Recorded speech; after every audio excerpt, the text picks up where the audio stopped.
ఈ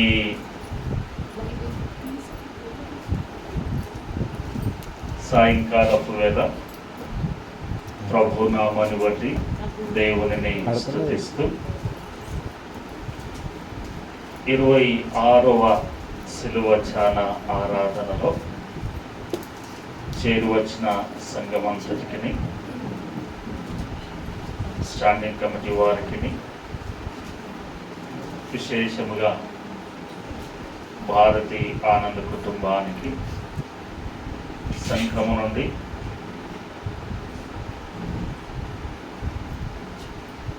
శుభములు, దీవెన వచనాలు వెనుక ఆనందం మోకాలు కూర్చుంది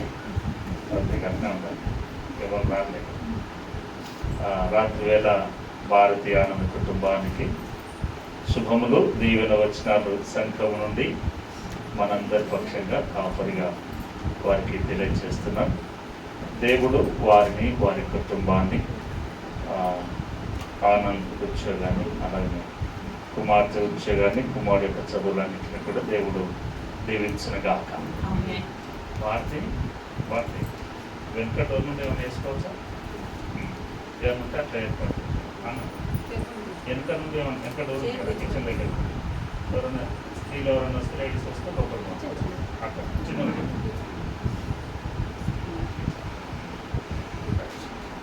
మంచిది. ప్రియులారా, ఈ రాత్రి వేళ మంచి సమయము, మంచి సందర్భము, శ్రేష్టమైనటువంటి కార్యము. మరి దేవుడు ఈ విధంగా ఆనంద్ భారతి కుటుంబంలో మనందరినీ చేర్చినందుకే ప్రభువును స్తుతిస్తూ ఉన్నాం. అలాగనే భారతి తల్లి గారు ఉన్నారు, వారిని బట్టి కూడా దేవునికి వందనాలు. ఈ రాత్రి వేళ పరిశుద్ధ గ్రంథము నుండి లూకా సువార్త 7వ అధ్యాయము 36 నుండి మనము చదువుగా విన్నాం. మరొకసారి జ్ఞాపకం చేసుకుందాం. పరిసయ్యులలో ఒకడు తనతో కూడా భోజనము చేయవలెనని యేసును అడిగెను. ఆయన ఆ పరిసయ్యుని ఇంటికి వెళ్ళి భోజన పంక్తిని కూర్చుని ఉండగా ఆ ఊరిలో ఉన్న పాపాత్మురాలైన ఒక స్త్రీ యేసు పరిసయ్యుని ఇంట భోజనమునకు కూర్చున్నాడని తెలుసుకొని ఒక బుడ్డిలో అత్తరు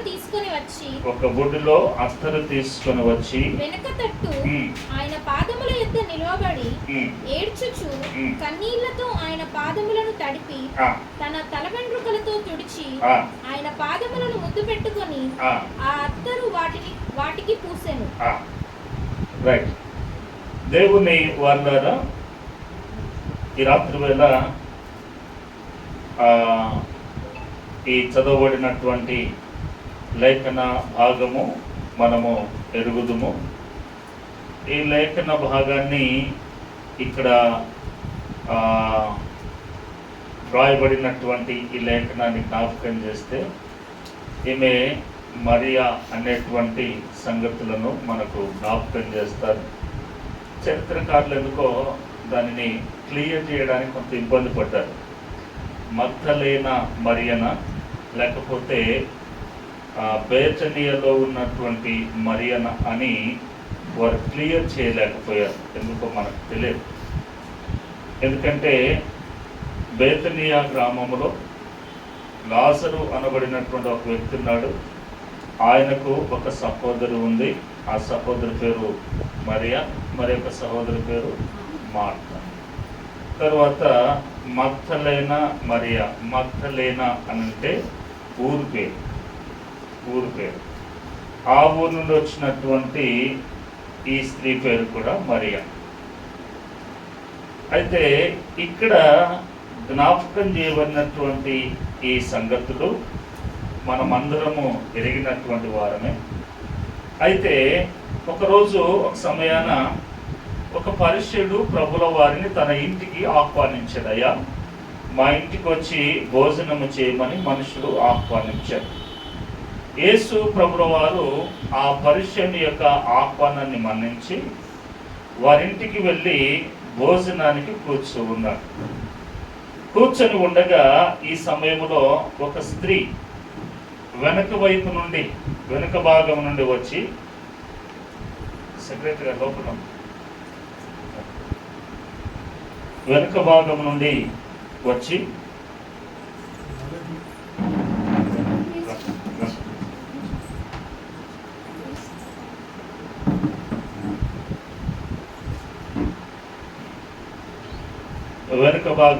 వచ్చి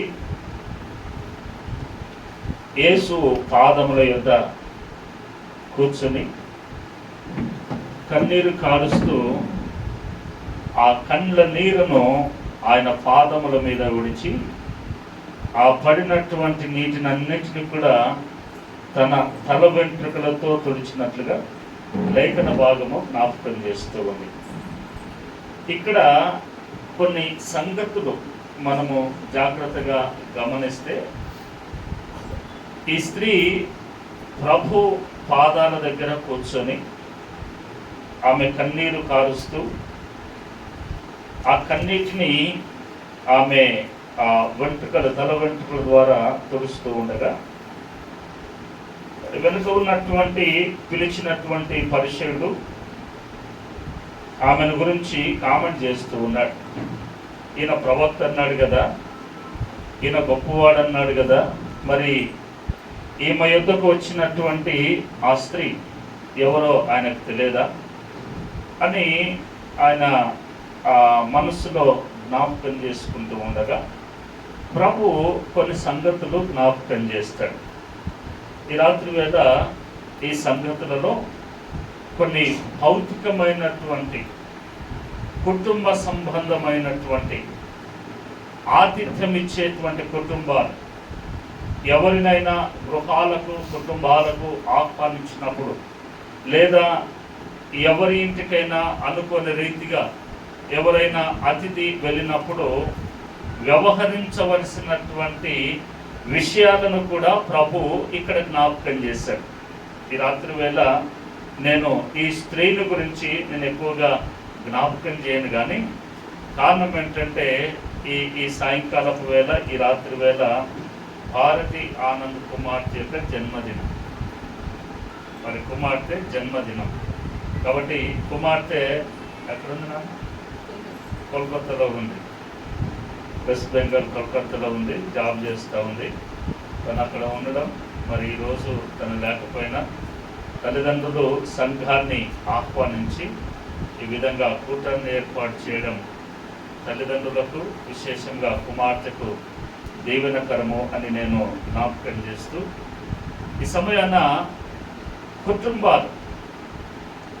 కుటుంబాలు అనుసరించవలసినటువంటి కొన్ని సంగతులను నేను మీకు జ్ఞాపకం చేస్తాను. యేసు ప్రభుల వారు ఆ పరిసయ్యుని ఇంట కూర్చొని ఉన్నప్పుడు ఈ మరియా, ఈ స్త్రీ కన్నీళ్లు విడుస్తూ ఆ కంటి నీరుని తన వెంట్రుకల ద్వారా తుడుస్తూ ఉండగా ఆ పరిసయ్యుడు అంటున్నాడు, ఆమె ఎవరో ఈయనకు తెలియదా అని. వెంటనే ప్రభు ఆ మనుషుడికి ఏమి జవాబిస్తూ ఉన్నాడో చూడండి. అదే ఆ 7వ అధ్యాయము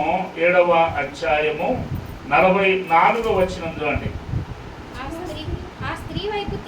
ఆ స్త్రీ వైపు తిరిగి సీమోనుతో ఇట్లనెను, ఈ స్త్రీని చూచుచున్నావే, నేను నీ ఇంటిలోనికి రాగా నీవు నా పాదములకు నీళ్లు ఇవ్వలేదు, కానీ ఈమె తన కన్నీళ్లతో నా పాదములను తడిపి తన తల వెంట్రుకలతో తుడిచెను.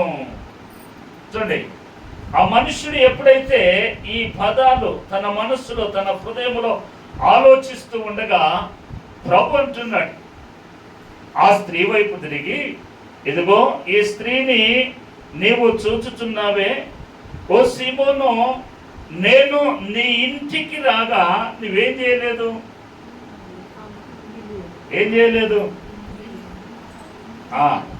వినండి, చూడండి. నేను నీ ఇంటికి రాగా నీవు నా పాదములకు నీళ్ళు ఇవ్వలేదు. నేను నీ ఇంటికి రాగా నీవు నా పాదములకు నీళ్ళు ఇవ్వలేదు. అంటే ఎవరైనా ఒక అతిథి, ఎవరైనా మన బంధువులు, మన కుటుంబీకులు దూరము నుండి వచ్చిన, లేదా గృహములో ఉన్నటువంటి వారు బయటికి వెళ్ళి తిరిగి ఇంటికి వచ్చిన వారు చేయవలసినటువంటి ప్రధానమైన విధి ఏమిటి? బయటికి వెళ్ళి తిరిగి లోనికి వస్తున్నప్పుడు తన పాదములను కడుక్కోవాలి.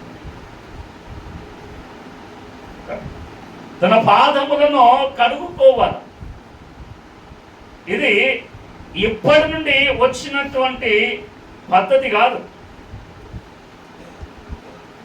ఇది ఎప్పటి నుండో కొన్ని వందల వేల సంవత్సరాల చరిత్ర కలిగినటువంటి క్రమం ఇది. ఆచారము అని అంటే అది వేరే పోతుంది. ఇది క్రమము, ఇది క్రమము చూడండి. అందుకే ఆదికాండము 18వ అధ్యాయం చూడండి, అక్కడ కూడా కొన్ని మాటలు జ్ఞాపకం చేశాడు. ఆదికాండము 18వ అధ్యాయము చూడండి, 3వ వచనం నుండి చూడండి. ప్రభువా, నీ కటాక్షము నా మీదనున్న ఎడల ఇప్పుడు నీ దాసుని దాటిపోవద్దు. చూడండి, నేను కొంచెము నీళ్లు తెప్పించేదను, దయచేసి కాళ్ళు కడుగుకొని ఈ చెట్టు కింద అలసట తీర్చుకొనుము. అబ్రహాము మమ్రే అనబడినటువంటి వనములో, సింధూర వనములో ఉండినప్పుడు దేవుని దూతలు ఆ వైపునగా ప్రయాణము చేస్తూ ఉండగా అబ్రహాము కనుగొని ఆయన వారిని ఆహ్వానించాడు. ఆయనకు ముందుగా దేవుని దూతలు అని తెలియదు, కానీ ఆయనకున్నటువంటి పద్ధతి, ఆయనకున్నటువంటి విశేషము అనేటువంటి ఆ శ్రేష్టమైన లక్షణం ఏంటి అని అంటే, బాటసారులు కానీ ఆ ప్రాంతం గుండా ఎవరైనా వెళుతూ ఉండగా పిలిచి ఆతిథ్యం ఇవ్వడము అనేటువంటిది ఆయనలో ఉన్న ప్రధానమైనటువంటి సుగుణం. అందుకే ఆ ప్రాంతం గుండా వెళుతూ ఉండగా ఆయన వారిని పిలిచి, ప్రభువా, నీ కటాక్షము నీ దాసుని మీద ఉన్న ఎడల నీ దాసుని దాటిపోవద్దు, కొంచెము నీళ్లు తెప్పించదను, నీ కాళ్ళు కడుక్కోండి. ఎక్కడ ఆ అబ్రహాము, ఎక్కడ యేసు ప్రభుల వారు? చూడండి, ఎక్కడ అబ్రహాము, ఎక్కడ యేసు ప్రభుల వారు? అబ్రహామునకును యేసు ప్రభుల వారికి చరిత్ర ప్రకారం జ్ఞాపకం చేస్తే దాదాపుగా 4000 సంవత్సరాలు, 4000 లేదా 3500 సంవత్సరాల మధ్యకాలం. చూడండి, కొంచెం నీళ్లు తెప్పించేదను, మీ కాళ్ళు కడుక్కోండి. చూడండి, ఈయన ఇలాగున ఉంటే ఈయన సహోదరుని కుమారుడైనటువంటి లోతు కూడా చూడండి, అదే 19వ అధ్యాయము 19వ అధ్యాయము 19వ వచనం 2వ వచనం నుండి చూడండి. నా ప్రభువులారా, దయచేసి మీ దాసుని ఇంటికి వచ్చి రాత్రి వెళ్ళబుచ్చి, చూడండి, నీ దాసుని ఇంటికి వచ్చి రాత్రి వెళ్ళబుచ్చి కాళ్ళు కడుక్కుకొనుడి. చూడండి, ఈ పద్ధతి, ఈ క్రమం తన పెదనాన్నైనటువంటి లేదా తన పినతల్లి అయినటువంటి అబ్రహాము దగ్గర నుండి తన కుమారుడైనటువంటి లోతునకు సంక్రమించింది. అంటే ఎవరైనా ఒక మంచి పని చేస్తే అది ఆటోమేటిక్గా వారి క్రింద ఉన్నటువంటి వారికి అలవద్దు. అందుకే ఎప్పుడైనా ఎక్కడైనా ఒక మనుషుని ఆదర్శంగా తీసుకుంటున్నాము అంటే ఆ మనుషుల్లో ప్లస్ మైనస్ 2 ఉంటాయి. మంచి ఉంటుంది, చెడు ఉంటుంది. మనకు కావాల్సింది ఏంటి? మంచి కావాలి. మంచి కావాలి. అందుకే సమాజంలో ఒక మాట అంటారు, ఒక చెడ్డవాడిని అవసరమైతే 100 ఇచ్చి విడిచిపెట్టుకోవాలి, మంచివాడిని కావాలంటే 100 ఇచ్చి కొనుక్కోవాలి. అబ్రహాము ఆ దూతలను ఆహ్వానించి వారికి ఆతిథ్యం ఇచ్చాడు, నీళ్ళు ఇచ్చి కాళ్ళు కడుక్కోమని చెప్పి ఎన్నో చేశాడు. అది గమనించినటువంటి లోతు సేమ్ అలాగునే చేస్తున్నాడు. నా ప్రభువులారా, నీ దాసుని దాటిపోవద్దు, ఇంటికి వచ్చి ఈ రాత్రి వెళ్ళవచ్చి ఈ రాత్రి ఇక్కడే ఉండండి, మీ కాళ్ళు కడుక్కొని ఉదయం లేచిన తర్వాత మీ మార్గమును మీరు వెళ్ళవచ్చు. చూడండి, దేవుని మాటలు కేవలము ఆధ్యాత్మికంగా మాత్రమే కాదు, మన గృహానికి, మన ఇంటిలోనికి, మన దగ్గరికి ఏ మనుషులైనా వస్తే ఎలా ప్రవర్తించాలో కూడా దేవుని మాటలు జ్ఞాపకం చేస్తున్నాయి. ఏ విధముగా నడుచుకోవాలో కూడా దేవుని మాటలు జ్ఞాపకం చేస్తున్నాయి. అందుకే నేను రాత్రి కూడా జ్ఞాపకం చేశాను. కొంతమందిని చూస్తే ఎనలేని కోపం వస్తుంది, ఎక్కలేని కోపం వస్తుంది. ఎందుకు కోపం వస్తుంది అని అంటే, ఇంట్లోకి అక్కడికి రాగానే రావాలన్నా అని అడగను కూడా అడగదు, వృత్తనే ఉంటారు లోపలికి. తప్పు. నువ్వు ఎవరైనా సరే, నువ్వు ఎంత పెద్దవారైనా సరే, వారి దగ్గర నీకు ఎంత చనువున్నా సరే, నీవు ముందుగా రావాలమ్మా అని అడిగిన తదుపరి నువ్వు రమ్మని అనగానే కిచెన్లో కాదు, నువ్వు ఎక్కడికైనా పోవచ్చు. ఇది మినిమం బాధ్యత, కట్టసి మినిమం గౌరవం. అది మనం అంటాం వాళ్ళకి మాకేం లేదు, వాళ్ళకి నీకేం లేదు, నిజమే. కానీ నీకు నీ మీద ఉన్నటువంటి గౌరవం, అది నీ మీద నీకున్నటువంటి ఒక బాధ్యత. అది చాలా మందికి ఇది అర్థం కాదు. వాళ్ళు పిలిచినాక నేనేది కావాలి, నాకేంటి, నేను పోతా, ఓకే రైట్. కానీ అదే మాట వారు గనుక అలాగున ఒక్కసారి ఆలోచన చేస్తే నీ మీద ఉన్నటువంటి గౌరవము కోల్పోతాం. అందుకే ఇవన్నీ కూడా ప్రాథమికమైనటువంటి సంగతులు. చూడండి, ప్రభు ఈ మాటను ఆయన జ్ఞాపకం చేశాడు. ప్రభు జ్ఞాపకం చేయవలసిన అవసరం ఏముంది?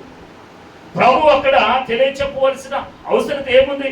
సిమోను, నన్ను ఇంటికి పిలిచావు, నేను వచ్చాను, నేను కూర్చున్నాను, చాలా సమయం అయింది, అయినప్పటికీ కాలు కడుక్కొనుటకు నీవు నాకు నీళ్ళు ఇవ్వలేదు. కానీ ఈ స్త్రీ చూడు, కన్నీళ్లు విడుచుచు ఆ కంటి నీటిని తన తల వెంట్రుకల ద్వారా తుడుస్తూ ఉంది అని ప్రభు సీమోనుకు జ్ఞాపకం చేస్తే, ఆ రాత్రి వేళ, ఆ సాయంకాలపు వేళ, ఆ ఉదయకాలపు వేళ ఆ స్త్రీ కార్చిన కన్నీరు, ఆ స్త్రీ తన తల వెంట్రుకల ద్వారా యేసు ప్రభు పాదముల మీద పడినటువంటి నీటిని తుడవడము ద్వారా ఆమె జీవితము అప్పటి నుండి మార్పు చెందింది.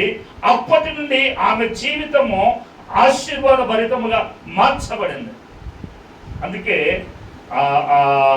విలాప వాక్యముల గ్రంథము, చూడండి, విలాప వాక్యముల గ్రంథము 2వ అధ్యాయము 19వ వచనములో ఇలాగున జ్ఞాపకం చేయబడింది. చూడండి, విలాప వాక్యములు 2వ అధ్యాయం 19. నీవు లేచి రేయి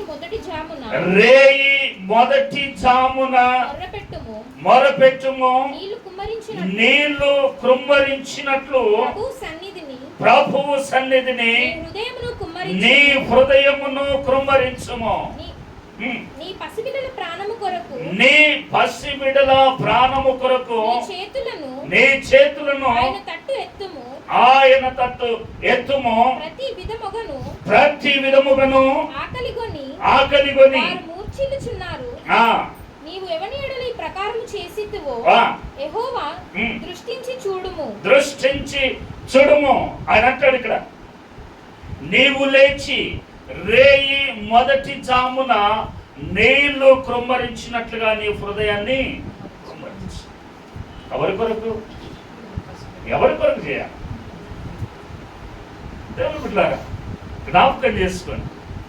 విడిచినటువంటి కన్నీరు, విడిచినటువంటి కన్నీరు అది వృధాగా పోయేటువంటిది కాదు. కన్నీరు కార్చడము అనేటువంటిది వృధాగా పోయేటువంటిది కాదు. చూడండి, ఆ స్త్రీ అక్కడ కన్నీరు కార్చగా అక్కడ అందరికి సాక్షాత్తం అయిపోయింది. ఆమె ప్రభు దృష్టిలో, సమాజపు దృష్టిలో అప్పటి నుండి ఒక మార్పు చెందినటువంటి జీవితాన్ని ఆమె కలిగి ఉంది. అనేకులకు ఐడెంటిఫికేషన్ గా మారిపోయింది.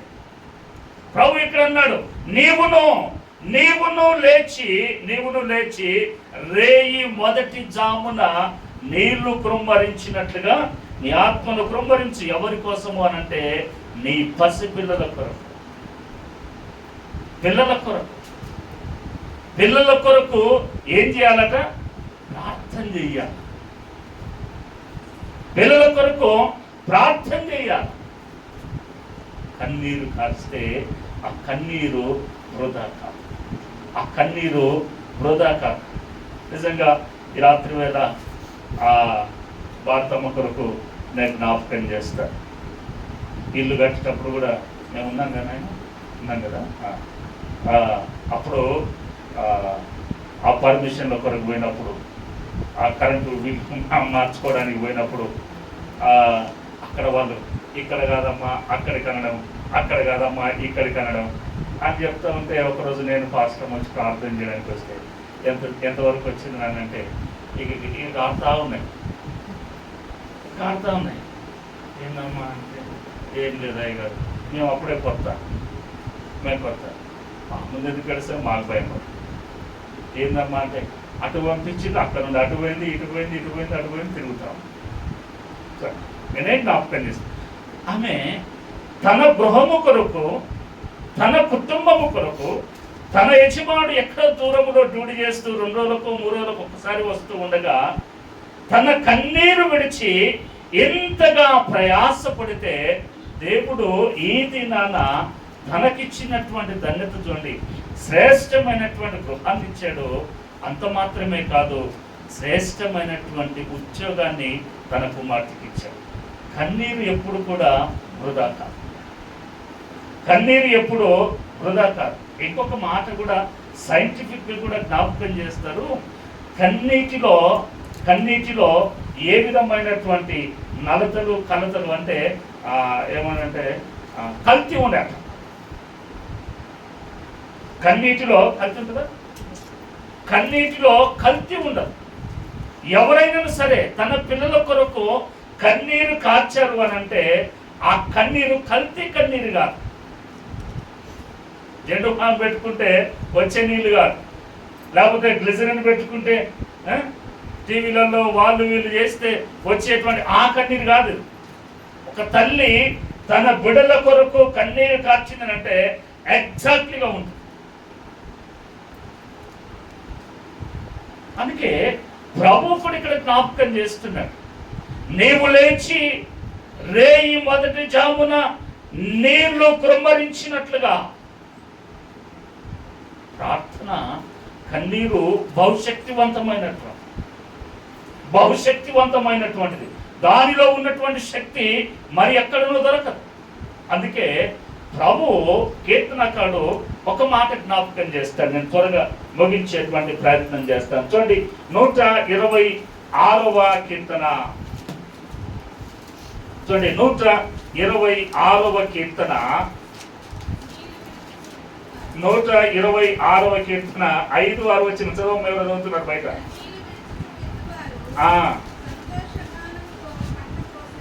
సువర్ణమ్మ, మరొకసారి చదవండి. కన్నీళ్లు విడుచుచు విత్తువాడు సంతోష గానముతో పంట కోసెదరు. చూడండి, పిడికెడు విత్తనములు చేతబట్టుకొని ఏడ్చుచూ పోవు విత్తువాడు సంతోష గానము చేయుచు పనలు మోసుకొని వచ్చును. ఈ 2 మాటలను, ఈ 2 వచనాలను మీరు గ్రహించని అర్థం చేసుకోండి. కన్నీళ్లు విడుచుచు విత్తువాడు. ఆమె ప్రభు పాదాల దగ్గర కూర్చొని, జనరల్గా ఆమె వెనక నుండి వచ్చిందంటేనే మనం అర్థం చేసుకోవాలి. ముందు నుండి అయితే ఎవరు ఆమెను రానివ్వరు. ఎందుకంటే ఆమె జీవితము అక్కడ లాగునుంది. ఎవరు కూడా ఆమెను ముందు నుండి అయితే రానియకపోవచ్చు. అందుకే కాబోలు వెనక నుండి, మనం అంటామే దొడ్డిదారి అని అంటామే, వెనక దారి నుండి వచ్చి ప్రభు పాదాల దగ్గర కూర్చుంది. వచ్చి రావడంతోటే ఆమె ఏడ్పు మొదలుపెట్టింది, కన్నీరు కార్చడం మొదలుపెట్టింది. నేను అంటాను, ఒకవేళ గట్టిగా మనం ఏడ్చినట్లుగా ఓ అని లేచింది అనుకోండి, ఆ ఇంట్లో అంటారు, ఎవరమ్మా నువ్వు వీడికి వచ్చి వెళ్తాను, అప్పో బయటకు పో అన్నాడు. అలా కాదు. ఆమె, నేను అనుకుంటాను, రోదన, హృదయ రోదన, మూగమైనటువంటి రోదన. చూడండి, ఆ రోదన అనేటువంటిది లోలో ఉన్నటువంటి బాధను బట్టి బయటకు వస్తుంది. బయటికి చెప్పేటువంటి రోదన కాదు, బయటికి వ్యక్తం చేసేటువంటిది కాదు.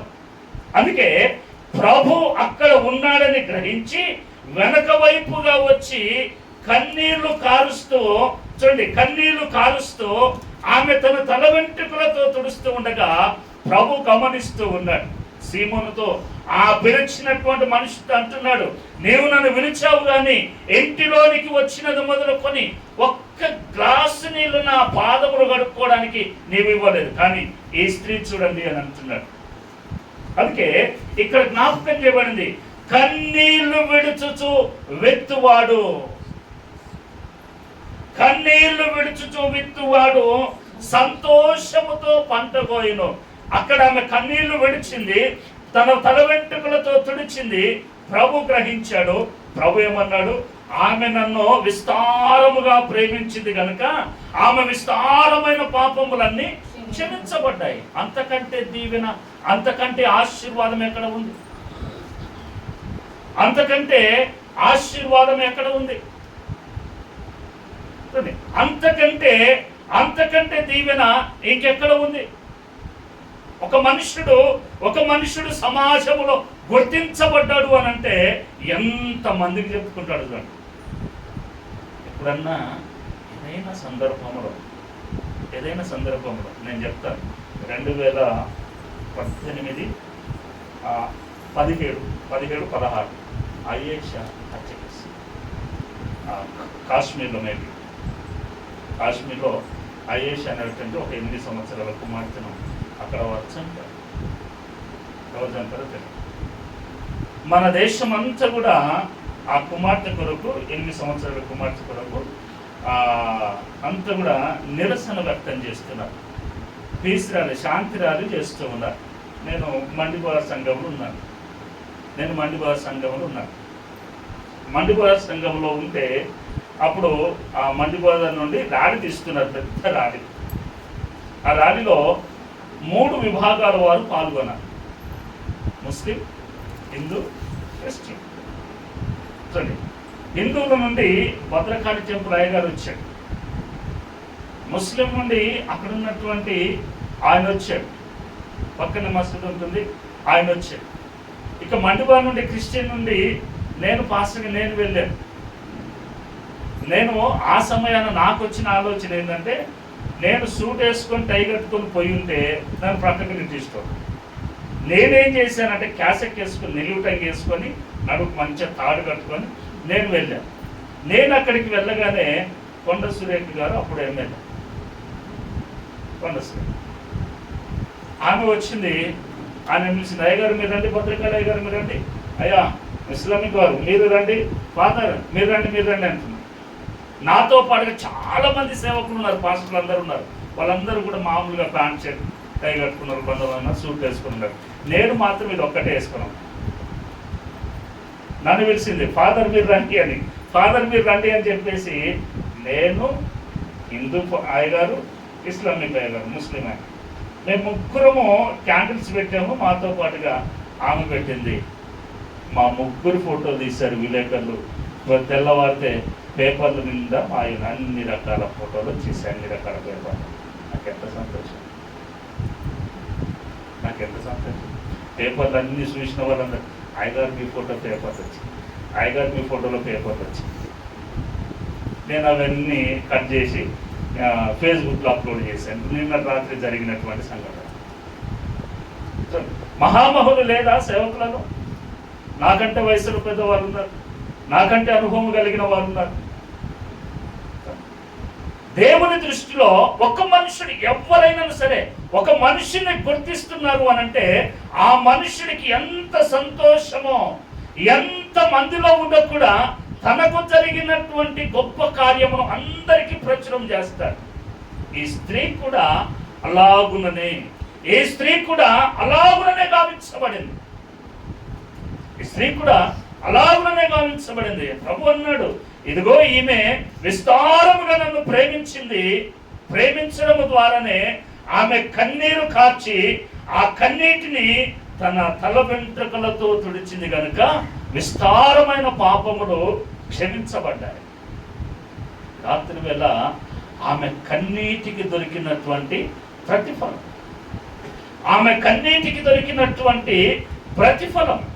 అందుకే మీరు ఇక్కడ కూర్చున్నారు కదా, మీరు కూడా ఒకసారి మీ వెనుక సంగతులు జ్ఞాపకం చేసుకోండి. ఏదో ఒక సమయంలో, ఏదో ఒక సందర్భములో మీ కన్నీటి యొక్క విలువ మీకు గుర్తుకొస్తుంది. దేవుడు మీ జీవితాల్లో, మీ కుటుంబాలలో జరిగించినటువంటి ఏదో ఒక సంఘటన మీకు గుర్తుకొస్తుంది. కన్నీరు ఎప్పుడు కూడా వృధా కాదు. నమ్మకముగా, యథార్థముగా హృదయములో నుండి వచ్చేటువంటి ఆ బాధ ఎలాగున బయట వారికి కనబడుతుందంటే కన్నీటి రూపంలో. ఆ కన్నీరు ఎప్పుడూ వృధా కాదు. విశేషముగా తల్లిదండ్రులైనటువంటి వారు పిల్లల కొరకు కన్నీరు కారిస్తే ఆ కన్నీరు ఎప్పటికీ వృధా కాదు. ఆ కన్నీరు ఆ పిల్లల ప్రయోజనాన్ని చేకూరుస్తుంది. అందుకే రాత్రి వేళ ఆ బర్త్డే కుమార్తె ఈ కలకత్తా వెళ్ళేటప్పుడు పోతావా నాన్న అంటే, ఇక అంకుల్ పోతానన్నది తిరుగుతుంది, ఒకే ఏడుపు పెడతారు. ఎందుకంటే ఎప్పుడు దూర ప్రయాణం చేయలేదా, మనకు కూడా అంతే పిల్లలు. కాబట్టి కన్నీరు ఇప్పటికీ వృధా కాదు. అది మనకు దీవెన తీసుకొస్తుంది, మన కుటుంబానికి ఆశీర్వాదం తీసుకొస్తుంది, మన పిల్లల ప్రయోజనాన్ని కోరుతూ ఉంది. అందుకే ఈ రాత్రి వేళ కన్నీటికి ఉన్నటువంటి విలువను గ్రహించి నీళ్లు బ్రహ్మరించినట్లుగా దేవుని సముఖంలో నీ హృదయాన్ని, నీ కుటుంబం కొరకు, నీ పిల్లల కొరకు ఆ కన్నీటిని కార్చవా, దేవుడు నీ జీవితాన్ని మారుస్తాడు. అందుకే ఆయన అన్నాడు, కన్నీళ్లు విత్తువాడు సంతోష గానముతో పంటకొస్తాడు. స్త్రీకి ప్రభు అన్న ఆ మాటను బట్టి ఎంత సంతోషించిందో. అది మొదలుకొని ప్రభు శిలువ మరణము పొందేంత వరకు కూడా ప్రభువుని విడిచిపెట్టలేదట. ప్రభు ఎక్కడికి వెళితే, ఏ ప్రాంతానికి వెళితే ఆయన వెనకాలనే శిష్యులతో కలిసి ఆమె ప్రయాణం చేస్తూ ఉందట. కన్నీటికి ఉన్నటువంటి విలువ, ప్రభు మార్పు చేపిస్తే, ప్రభు ఒక మనిషిని దీవిస్తే అంతగా మార్పు వస్తుంది. అందుకే రాత్రి కన్నీటి విలువను గ్రహించండి. కన్నీరు కార్చి కుటుంబాలను బాగు చేసుకుందాం, కన్నీరు కార్చి పిల్లల భవిష్యత్తును స్థిరపరుస్తాం. దేవుని సన్నిధిలో మనమే దీవించబడదాం. దేవుడు ఈ మాటలు దీవించగాక. తల్లోంచి ప్రార్థన చేసుకుందాం. ఈ రాత్రికాల సమయంలో ప్రార్థన చేసుకుందాం. ప్రజెంట్